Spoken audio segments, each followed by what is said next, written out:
Oops, wag mo muna scroll up mga kanegosyo. Ako nga pala si Jepoy, isang negosyante. Isa rin akong DJ. At meron na akong 10 taon na karanasan na pagkalugi sa pagninegosyo. Tunay na negosyo mga kanegosyo. Sari-sari store, barbecuean, bilyaran, rental. Tunay na negosyo. Hindi po ako vlogger, hindi po ako influencer, isa po akong content creator. At ang topic natin ngayon mga kanegosyo, focus in one. Paresan, business versus karinderya.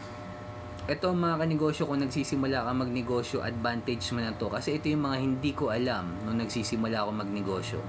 Ito man ang kwento mga kanegosyo. Way back 2015, nagtayo po ako ng sari-sari store. Kung saan kung saan ako graduate ng college, which is sa TIP Cubao mga kanegosyo. Pang-anim na sari-sari store po ako noon. At hindi ko alam yung focus in one, hindi ko pa alam yung market ng mayaman. Sa sari-sari store, automatic mga kanegosyo, ang dami mong paninda. O kumita ako mga kanegosyo. Totoo kumikita po sa sari-sari store. May kita po talaga.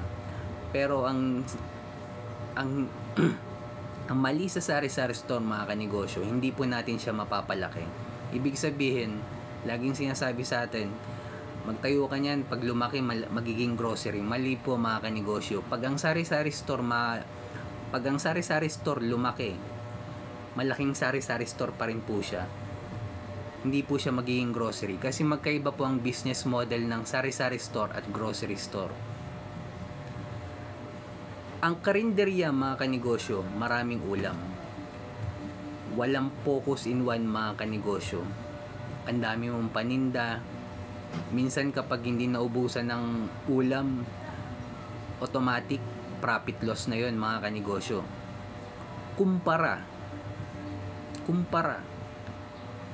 Kumpares lang yung tinda mo. Focus lang. Araw-araw pares lang tinda mo. Wala nang iba. Yun lang. Araw-araw yun lang niluluto mo at hindi ka na magdadagdag. Tingin nyo mga kanegosyo, sino sa dalawa yung kumikita? Yung nagnegosyo ng karinderya o nagnegosyo ng parisan? Sa karinderya mga kanegosyo, wala kang focus dyan. Araw-araw iba pa yung niluluto mo. Automatic mga kanegosyo, hindi mo rin mapapalaki yung sa karinderya. Hindi mo siya ma-applyan ng franchising business model. Sa parisan mga kanegosyo, pag kumita ka, automatic pwede mo siyang applyan ng franchising business model. By the way mga kanegosyo, kung may negosyo ka ngayon, nakapokus in one ka, nagko-consult din ako mga kanegosyo, email nyo lang ako kung gusto nyong palakihin yung negosyo nyo sa level 2, applyan natin ng franchising business model po yan. Email nyo lang ako.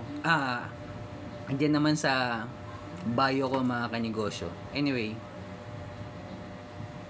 sa mga nagsisimula magnegosyo, dahil nga nagsisimula ka, yung pera mo hindi ganun karami. So i-focus mo lang yan sa isang produkto o sa isang binibenta mo mga kanegosyo. Mas kikita ka dun. Kasi nakapokus ka lang. Hindi ka hirap sa marketing. Hindi ka hirap i-identify ng customer mo kung ano ba yung pinopromote mo. Pares lang eh. Araw-araw pares lang. Automatic mape-perfect mo din yung lasa nun. Kumpara sa dami mong tinitinda o dami mong niluluto araw-araw sa potahe sa karinderya mga kanegosyo. Pag isip-isipan nyo mga kanegosyo,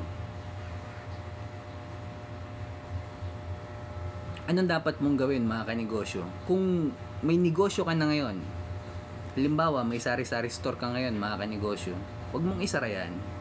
Kumikita yan eh. Pero mag-isip-isip ka dyan, ano yung pwede mong palakihin na applyan ng level 2 business model? Halimbawa, soft drinks. Sa tingin niyo mga kanegosyo, sino yung mas kumikita? Yung may-ari ng sari-sari store o yung nagbabagsak ng soft drinks sa mga sari-sari store? Ito na lang, Hopya. Pamilyar naman siguro tayo sa hopya, sa mga sari-sari store, tama? Tingin nyo mga kanegosyo, sino mas yumayaman? Yung may-ari ng sari-sari store o yung nagbabagsak ng hopya doon sa sari-sari store? Hopya lang tinda niya mga kanegosyo. Iba't ibang klaseng hopya, pero hopya pa rin mga kanegosyo. Focus pa rin mga kanegosyo. Pag-isip-isipan nyo mga kanegosyo, lalo na kung nagsisimula ka, advantage mo na to kapag napanood mo tong video ko. Ngayon mga kanegosyo, kung umabot ka sa dulo na video na to, follow mo naman ako, click mo na rin yung heart button dyan. At kung gusto mong pasabugin natin sa level 2 yan, yung negosyo mo, email mo lang din ako sa bio ko mga kanegosyo. At yung gamit ko nga palang gamit ko nga palang microphone mga kanegosyo, andyan sa yellow basket. Kung nagustuhan mo tong video ko bilang pasasalamat, kung gusto mo mag-content, click mo na lang din yung yellow basket dyan sa baba mga kanegosyo. At mga kanegosyo, kung dumadaan ka sa pagsubok ngayon, struggle, kahit anong religion natin, huwag natin kalimutan mag-pray. Ingat tayong lahat. Peace.